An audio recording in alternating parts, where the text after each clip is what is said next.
Pada lanjutan Premier League, Manchester City secara luar biasa mampu mengalahkan Arsenal dengan skor 4-1. Kemenangan yang membuat mereka berpeluang besar meraih gelar Liga Inggris musim ini. Berbeda dengan Manchester City, Real Madrid yang bakal menjadi lawan mereka di Liga Champions malah melempem setelah dibantai oleh Girona dengan skor 4-2. Hasil yang membuat Madrid kini semakin tertinggal dari Barcelona di puncak klasemen. Meski begitu, kondisi tersebut tak membuat Ancelotti khawatir. Bahkan dirinya tak sabar untuk beradu strategi lagi dengan Pep Guardiola.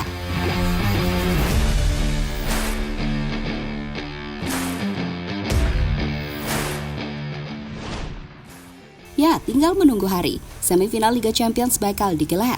Dari dua laga yang akan berlangsung, laga antara Manchester City melawan Real Madrid tentu yang paling dinantikan oleh para fans sepak bola.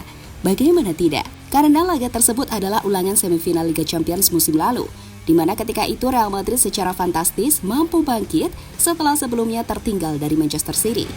Camavinga, Benzema has done very well. He says made a couple of really good chances. He's got to try and find a penalty that's unstoppable, and he's done that. Meski berhasil meraih kemenangan musim lalu, namun Real Madrid harus waspada karena pada musim ini Manchester City telah mengalami banyak perubahan. Salah satu perubahan itu adalah bergabungnya Haaland ke dalam skuad The Citizen. Pemain asal Norwegia itu pasti bakal menjadi ancaman dan itu sudah disadari oleh Carlo Ancelotti yang menurutnya Haaland adalah striker yang sangat bagus. Saya kira mereka tidak sepenuhnya mengubah gaya bermain mereka. Hanya saja mereka sekarang punya seorang striker yang sangat bagus, sehingga cara mereka menyerang sedikit berubah dibandingkan musim lalu. City bisa bermain di dalam transisi ataupun pertandingan dengan penguasaan bola tanpa ada masalah, kata Ancelotti pada AS. Kewaspadaan Ancelotti terhadap Haaland tentu ada dasarnya.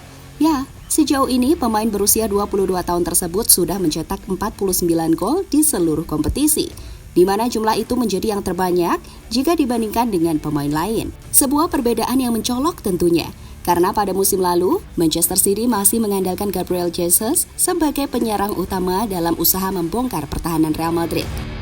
Good cross. Stones knocks it down.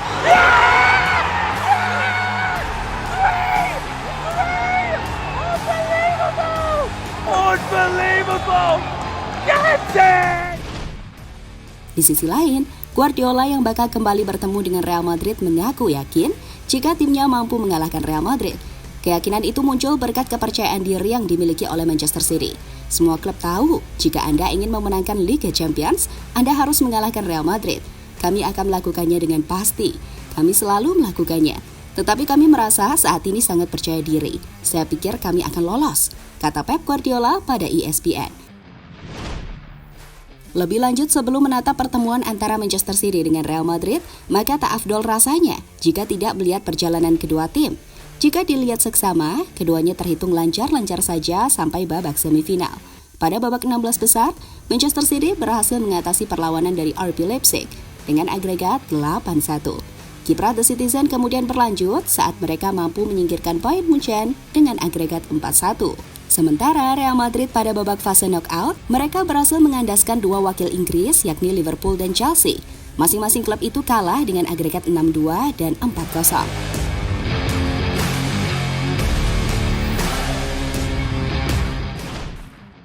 Lolosnya dua tim itu ke babak semifinal tentu tak terlepas dari strategi yang mereka terapkan. Pada musim ini, Pep Guardiola telah menemukan formasi baru, yakni 3-2-4-1. Formasi itulah yang sampai saat ini belum ada obatnya. Karena saat memakai formasi tersebut, Manchester City selalu mendapatkan hasil positif. Formasi dari Guardiola tersebut akan dicoba di counter dengan serangan balik Real Madrid. Ya, jika berbicara serangan balik, Carlo Ancelotti adalah dewanya. Karena strategi itu sudah banyak memakan korban, seperti yang pernah dirasakan Barcelona beberapa waktu yang lalu. Aí a bola passando por todo mundo. Outro contra-ataque do Real Madrid aí. Tocou Benzema, olha tripleta para ele. Kini menarik ditunggu, siapakah yang bakal menjadi pemenang? Apakah Real Madrid atau Manchester City? Namun yang pasti, pemenang antara keduanya akan berpeluang besar untuk meraih gelar Liga Champions musim ini. Ya, bukan bermaksud meremehkan, pada final nanti Real Madrid atau Manchester City bakal bertemu dengan antara AC Milan dengan Inter Milan, yang secara materi, pemain masih kalah jauh kualitasnya dengan apa yang dimiliki oleh Los Blancos dan The Citizen. Jadi itulah saat Pep Guardiola dan Carlo Ancelotti tak sabar untuk beradu strategi dalam babak semifinal Liga Champions.